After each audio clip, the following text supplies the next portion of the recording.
ప్రస్తుత రాజకీయాల పరిస్థితి ఏంటి? మరి ఈ టీడీపీ జనసేన కలిసి ఉమ్మడి మేనిఫెస్టో పెట్టింది. గతంలో 600 హామీలు ఇచ్చారు. ఇప్పుడు మరికొన్ని ఎక్కువ హామీలతోనే వీళ్ళు ముందుకు వస్తున్నారు. ఇవి నమ్మడానికి ప్రజలు సిద్ధంగా ఉన్నారంటారా? నమస్తే అన్న, నా పేరు సీతానగర్ రెడ్డప్పన. టీడీపీ జనసేన ఉమ్మడి మేనిఫెస్టో అని చెప్పేసి డబ్బా కొడుతుందన్న. యాక్చువల్గా ముందు చంద్రబాబు నాయుడు హయాంలో 600 హామీలు ఇచ్చారన్న. ఒక్క హామీ కూడా నెరవేరలేదు. సో ముందు జనసేన కూడా చాలా హామీలు ఇచ్చింది, ఏ హామీలు నెరవేరలేదు. యాక్చువల్గా ఒకటన్నా, చంద్రబాబు వస్తే గ్రాఫిక్స్ అనేసి, జగన్ వస్తే రియాలిటీ చూపిస్తాడనేది ప్రజల్లో పాతకపోయిందన్న. వాళ్ళు ఎన్ని హామీలు ఇచ్చినా ఏది ఇచ్చినా జనాలు నమ్మే ప్రసక్తులు లేరు. ఒకటి, జగన్ సారు అన్ని నవరత్న పథకాలు 99% ఇంప్లిమెంట్ చేశారన్న. ఒకటి, ప్రజల్లో ఏముందంటే చంద్రబాబు నాయుడు వస్తే గ్రాఫిక్స్ చూపిస్తాడు కంపల్సరిగా ఇంప్లిమెంటేషన్ ఉంటుంది అనేది ఉందన్న.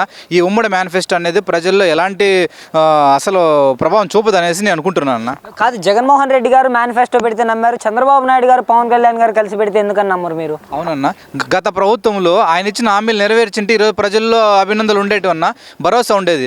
ఇప్పుడు Jaganmohan Reddy sir to date భరోసా ఇచ్చి అన్ని పథకాలు ఇంప్లిమెంట్ చేసి 99% ఇంప్లిమెంటేషన్ చేశారన్న. వాళ్ళ ప్రభుత్వంలో ఇచ్చిన మేనిఫెస్టో ఒకసారి చూసుకోవాలండి, మన ప్రభుత్వంలో ఇచ్చిన మేనిఫెస్టో కంపేర్ చేసుకుంటే అన్ని అమలైనాయి కాబట్టి ప్రజలందరూ మద్దతుగా ఉన్నారన్న. సో యాక్చువల్గా ఇప్పుడు వచ్చి కొత్తగా జనసేన బహిరంగ సభలు పెట్టాలా అది అంటున్నారు. ఏ మేనిఫెస్టో కూడా ప్రజలు ఎవరు సిద్ధంగా లేరు, వాళ్ళు నమ్మరన్న. కంపల్సరీగా ప్రజలంతా జగన్ వెంటే ఉంటారనేది నేను అనుకుంటున్నాను. చంద్రబాబు నాయుడు గారు ఇచ్చే పథకాలనే జగన్మోహన్ రెడ్డి వచ్చిన తర్వాత పేర్లు మార్చేసి పథకాలు అందిస్తున్నాడు ప్రజలకు అనేసి చెప్తున్నారు కదా. అవునన్నా, ఇప్పుడు బతికున్న వాళ్ళ అమ్మకి ఎప్పుడు వందనం పెట్టలేదన్న చంద్రబాబు నాయుడు గారు. ఇప్పుడు అంతా ప్రజల కోసం ఏదో డ్రామాలు వేస్తున్నారు, వందనం అనేసి నేను 15,000 ఇస్తా అని చెప్పేసి ఇలాంటివి అంటున్నారు. ఆల్రెడీ వాడు వచ్చి ఇచ్చేది ఏందన్నా, ఆల్రెడీ జగన్మోహన్ రెడ్డి సార్ బ్రహ్మాండమైన పథకాలు ఇస్తున్నాడు కదన్న. ప్రజలు సంతోషంగా ఉన్నారన్న. పేద ప్రజలు అందరూ కంపల్సరిగా జగన్మోహన్ రెడ్డి సార్ వెంట ఉంటారని కోరుకుంటున్నాను నేను. కాదన్న, చంద్రబాబు నాయుడు గారి పథకాలు ప్రజలకు ఉపయోగపడతాయి, ఈ పథకాలు ప్రజలకు ఉపయోగపడట్లేదు, కులమత భేదాలు చూసిస్తున్నారు, పార్టీలు చూసిస్తున్నారు, కానీ చంద్రబాబు నాయుడు గారు అలా ఎవరనేసి చెబుతున్నారు కదా.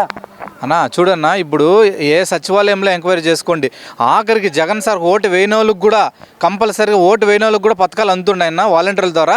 ఇది అవాస్తవం అన్న. గ్యారెంటీగా జగన్మోహన్ రెడ్డి సార్ పథకాలు అందరికీ అందుతున్నాయి. ఈ పథకాల వల్లనే పేదలకి తెలుస్తుందన్న ఆ పథకం వాల్యూ ఏందనేది, ప్రజల్లో వాళ్ళకి తెలుస్తుంది వాళ్ళ ఏంటనేది. సో కంపల్సరీగా జగన్మోహన్ రెడ్డి అనేసి ప్రజలు ఉంటారని నేను కోరుకుంటున్నాను అన్న. కాదన్న, మరి ఇప్పుడు ఈ చంద్రబాబు నాయుడు గారు పవన్ కళ్యాణ్ గారు కలిసి వస్తున్నారు, ఈ పొత్తును చూసి జగన్మోహన్ రెడ్డి గారు భయపడుతున్నారు అనేసి చెబుతున్నారు కదా అన్న. పులివెందుల పులి అన్న ఎప్పుడు భయపడే రకం ఉండదన్న. సింగిల్గానే వస్తారన్న. అన్న కంపల్సరీగా మెజార్టీ స్థానాలు విన్ అవుతారు. యాక్చువల్గా సింగిల్గా ఇప్పుడు వాళ్ళందరూ జత కడతాను. ఎందుకన్నా, జగన్మోహన్ రెడ్డి స్ట్రాంగ్ కాబట్టి జత కడుతున్నారు. 100% ఈసారి ఇంకా మెజార్టీగా ఎక్కువ స్థానాలు వస్తాయని చెప్పేసి నేను అనుకుంటున్నాను అన్న. గ్యారెంటీగా Jaganmohan Reddy sir again CM అవుతాడు 100%. మళ్ళీ జగన్మోహన్ రెడ్డి అంత మంచోడే అయితే మరి తన సొంత చెల్లె ఎందుకని వ్యతిరేకత అయిపోయింది జగన్మోహన్ రెడ్డికి? అన్న ఒకటన్నా, ఇది కాంగ్రెస్ గవర్నమెంట్, కాంగ్రెస్ వాళ్ళు చేసిన డ్రామా అన్న ఇది. యాక్చువల్గా ముందు వైఎస్ వివేకానంద రెడ్డి గారిని ప్రయోగించారు జగన్మోహన్ రెడ్డి మీద. ఇప్పుడు ప్రజెంట్ వచ్చి వాళ్ళ ఫ్యామిలీలను చిచ్చుపెట్టి ఇప్పుడు షర్మిల మేడంను కూడా రంగంలోకి దింపినారు. ఇదంతా కాంగ్రెస్ ఆడుతున్న డబుల్ గేమ్ తప్ప ఇది ఎవరు ప్రజలు నమ్మరు.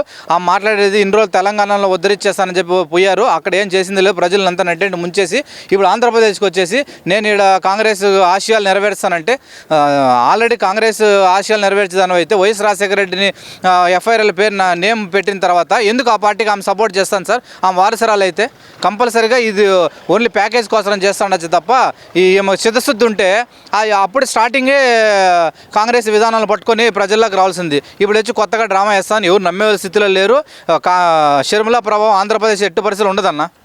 చెల్లికే అన్యాయం చేసిన వాడికి ప్రజల్ని మోసం చేయడం ఒక లెక్క అనేసి ప్రతిపక్షాలు వాళ్ళు ఆరోపిస్తున్నారు కదా జగన్మోహన్ రెడ్డి గారి పైన. ఎప్పుడు కానీ షర్మిల మేడంకి మా జగన్మోహన్ రెడ్డి ఎప్పుడు అన్యాయం చేయలేదన్న. మంచిగానే మాట్లాడుతున్నాడు.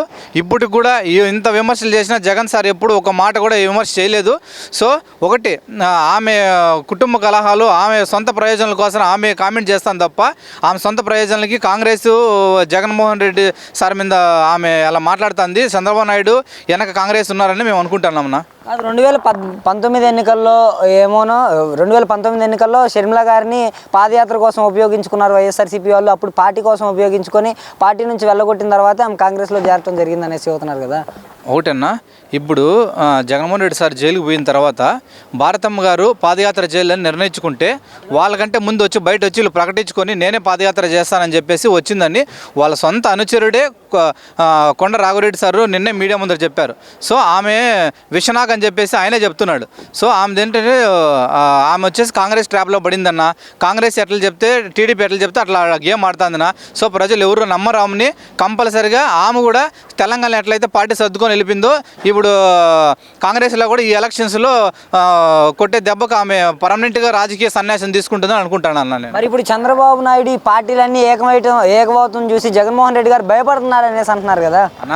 భయం అనేది జగన్మోహన్ రెడ్డి హిస్టరీలో లేదన్నా. కంపల్సరీ ఒకటి చెప్పగలనన్న, వీళ్ళు అన్ని కలిసి వచ్చినా ఎంతమంది జత కట్టి వచ్చినా జగన్మోహన్ రెడ్డి సార్ సింగిల్గా విన్ అవుతాడన్న. భారీ మెజారిటీతో కంపల్సరీగా again Jaganmohan Reddy sir win అవుతాడన్న. ప్రజల్లో అదే ఉంది. గ్రౌండ్ లెవెల్లో క్షేత్రస్థాయిలో పథకాలు అందినాయి. గడపకి పథకాలు అందుతున్నాయి. పేదలు కంపల్సరీ గ్రామీణ ప్రాంతంలో 100% ప్రజలు జగన్మోహన్ రెడ్డి వెంటే ఉన్నారన్న. ఈ టౌన్లో ఉన్న 300 కరెంటు బిల్ అని చెప్పేసి ట్యాక్స్ అని చెప్పేసి అలా తప్పుడు ప్రచారాలు చేస్తున్నారు తప్ప గ్రామీణ ప్రాంతాల్లో 100% జగన్మోహన్ రెడ్డి సార్ ప్రజలు ఉన్నారని మేము కోరుకుంటున్నామన్నా. అగైన్ కంపల్సరీగా జగన్మోహన్ రెడ్డి విన్ అవుతారన్న. దీంట్లో ఎలాంటి డౌట్ లేదు. జై జగన్ అన్న.